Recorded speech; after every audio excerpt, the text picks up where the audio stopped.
Taong 2015 noong unang nilabas ang Honda Forza 125 sa European market. At as expected ay pumatok agad ang motor na ito. Kasi syempre Japanese brand, kaya napakaganda talaga ng quality. Yun ang first generation ng Honda Forza 125 sa European market. Dahil sa sobrang pumatok ito at very in demand, taong 2018 naman, nilabas nila ang second generation ng Honda Forza 125. At nung nakaraang taon lang ay nilabas ulit ang panibagong bersyon nito na mas pina-high-tech pa ang kanyang features at mas pinaganda ang looks. Ito naman yung pang third generation ng Honda Forza 125. Mula noon hanggang ngayon ay tinangkilik na talaga ng taga-Europa ang Honda Forza 125. Ano-ano kaya ang nasa scooter na ito at kung bakit sobrang pumatok ito sa European market? Sa video na ito ay pag-usapan natin ang kanyang specs, features, at magkano naman ang presyo ng motor na ito. Welcome ulit sa ating panibagong video. Bago tayo magpatuloy ay baka naman makahingi ng likes bilang suporta sa ating munting channel at kung gusto mo ng ganitong content ay mag-subscribe na. Hit mo rin ang notification bell icon para lagi kang updated sa ating mga videos. Paki-follow na rin ang ating Facebook page. Ang Honda Forza 125 ay may pagkabulky ang datingan. Kung titingnan mo siya ay para siyang may mataas na engine displacement. Hindi mo siya mahalata na isang 125cc lang. At hindi lang yan, napaka-elegant sporty din ang hetsura ng Touring Maxi scooter na ito. Meron na itong bagong looks sa front fairings. Ang headlight at daytime running light ng motor na ito ay hinango sa bigger brother nito na Honda Forza 750. Ang overall body shape niya ay parang may pagka-resemble sa Yamaha X-Max 300. Pang big bike ang pormahan. Napaka-unique din ng visor at side mirror niya sa harap na mas nakadagdag pa sa kanyang pagka-premium looks at ang kanyang malalapad na tire na bumagay lang talaga sa body design ng scooter na ito. Alamin naman natin ang engine specs ng motor na ito. Mayroon itong exact engine displacement na 124.9cc, single cylinder, 4-stroke, single overhead cam, Euro 5 compliant. Ang kagandahan din sa scooter na ito ay naka 4-valve na, at naka-liquid cooled naman ang kanyang cooling system. At kung ang ibang scooter ni Honda na under sa 125cc engine displacement ay naka-ESP lang, itong scooter na ito ay naka-ESP Plus na ang ibig sabihin ay mas advanced ang scooter kumpara sa ibang 125cc scooter ng Honda. Ang ESP Plus ay maraming function, ilan sa mga ito ay mas pinapatipid pa nito ang pagkonsumo ng gas, kahit pa sa mas mataas na engine performance, at mas pina-environmental friendly din o hindi siya masyadong harmful sa kalikasan, at kasama na nga sa functions ng ESP Plus ay ang programmable fuel-injected na tipid sa gas. Kasama din dyan ang technology na ECG o Alternating Current Generator, na mas pinapatahimik pa ang pag-andar ng makina, na halos wala ka nang maririnig na engine noise. Pagdating naman sa engine performance, ang kanyang maximum power ay 14.75 horsepower at 8,750 RPM at ang kanyang maximum torque naman ay 12.2 Nm at 6,500 RPM.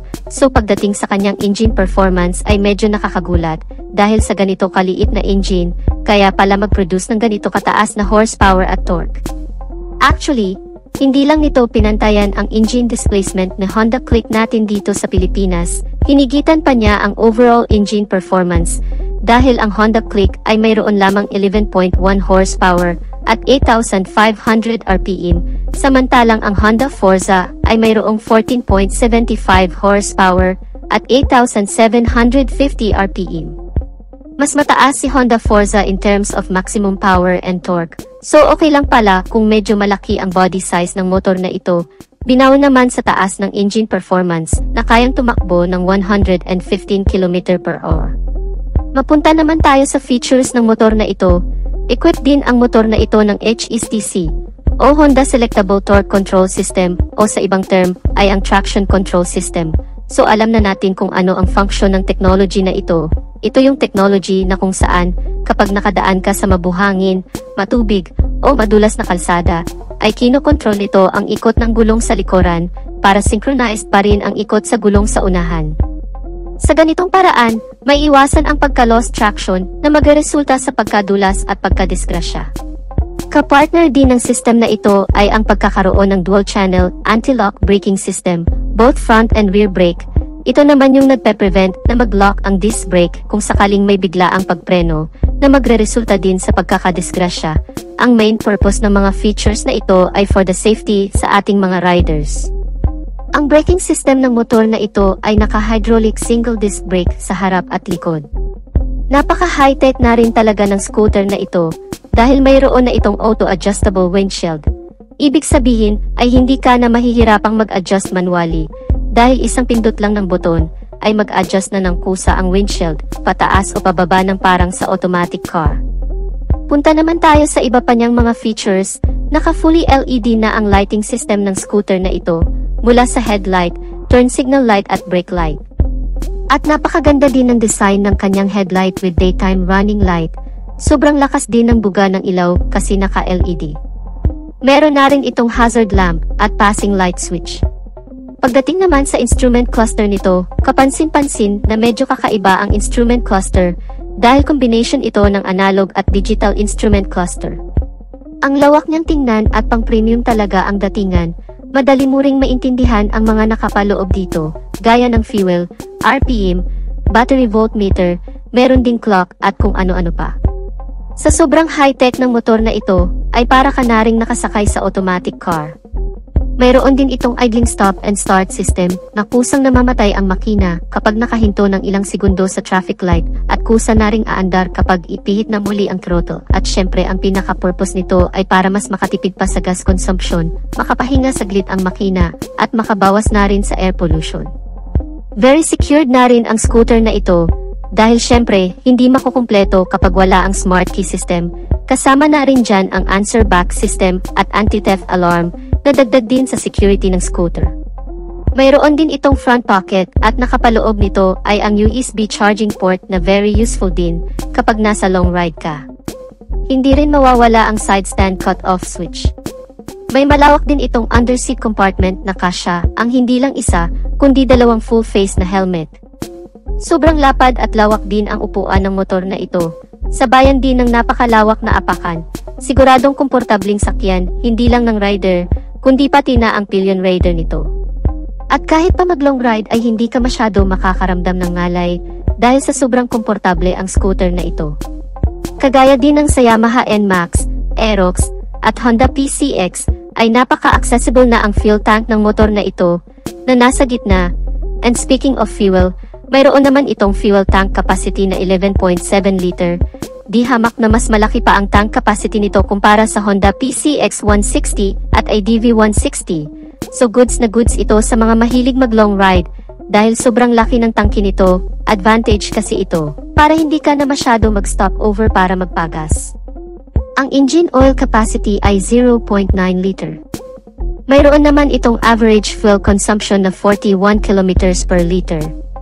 So sa type ng scooter na ito, na medyo malaki para sa isang 125cc, at may mataas na engine performance, ay masasabi natin na napakasulit at tipid na rin talaga sa gas consumption ang scooter na ito.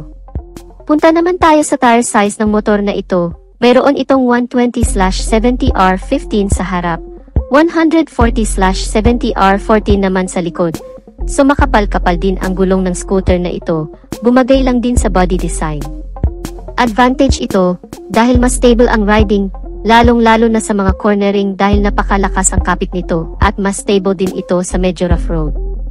So pati ang size ng gulong nito ay pang higher CC talaga, pang 300cc na maxi scooter. Proceed na tayo sa suspensions. Ang harap ay naka-telescopic fork at naka-unit swing with dual shock absorber naman sa likod. Body frame is underbone type. Dito naman sa kanyang overall dimensions, meron tayong 1,500mm na height, 2,140mm na length, 755mm na width, curb weight ay 162 kg. Medyo may kabigatan din talaga ang scooter na ito dahil sa kanyang laki, kapal ng mga fairings at sa mga gulong nito. Good news naman sa kanyang seat height dahil mayroon itong seat height na 780mm. Anyway, kaya pa itong i-handle ng nasa 5'3" ang height, pasok din ito sa height nating mga Pinoy. Ground clearance ay 145mm, wheelbase ay 1,505mm. Dito naman tayo sa kanyang underseat compartment. Meron itong 48 liters. Sa sobrang laki ng storage nito, ay magkakasya na, hindi lang ang isa, kundi dalawang full face na helmet. Mayroon naman itong 4 na color variation na nilabas sa European market. Ito ay ang Matte Cynos Gray Metallic, Pure Falcon Gray, Matte Pure Pacific Blue, and Matte Carnelian Red Metallic. At ang price naman nito sa US dollar ay nasa $6,700 na kung direct nating convert sa Philippine peso ay pumapalo din sa 344,960 pesos. Kung mapapansin natin ay masyadong mahal, pang 300cc na scooter ang presyuhan ng motor na ito. Pero hindi ganyan ang presyuhan ng scooter na ito kung sakaling nandito na ito sa Pilipinas. Dahil sa Europe ay mataas talaga ang cost of living. Ito yung rason kung bakit mataas ang presyuhan nila sa European market. Dahil mataas din ang labor nila kumpara dito sa Pilipinas. Pero kung dito ito gawin sa Asia, I'm sure mababa din ang presyuhan ng scooter. Dahil mas mababa din naman ang labor. At isa pa, magkaiba ang tax natin sa Asia kumpara sa Europa. Sa ngayon ay wala pa tayong konkretong impormasyon sa kung ilalabas ba ito sa Pilipinas o hindi. Pero kung sakaling ilabas man ito, ay baka magiging downgraded na ang unit na ito. Kasi ang mga Pinoy gusto ay mura at sulit na motor, kaya kung mapapansin natin, kadalasan ng mga motor na dinala sa atin sa Pilipinas ay kulang-kulang na ang specs at features. So ano ang masasabi niyo mga kamoto sa bagong Honda Forza 125? Magiging patok kaya ito kung sakaling dalhin sa Pilipinas? Just comment your reactions in the comment section down below. So dito na natin tatapusin ang ating video mga kamoto. Kung bago ka pa lang sa channel ko at hanap mo ay mga ganitong video content ay mag-subscribe ka na sa aking channel. Hit mo na rin ang notification bell icon para lagi kang updated sa aking mga videos. Paki-follow na rin ang ating Facebook page. Maraming salamat at ride safe.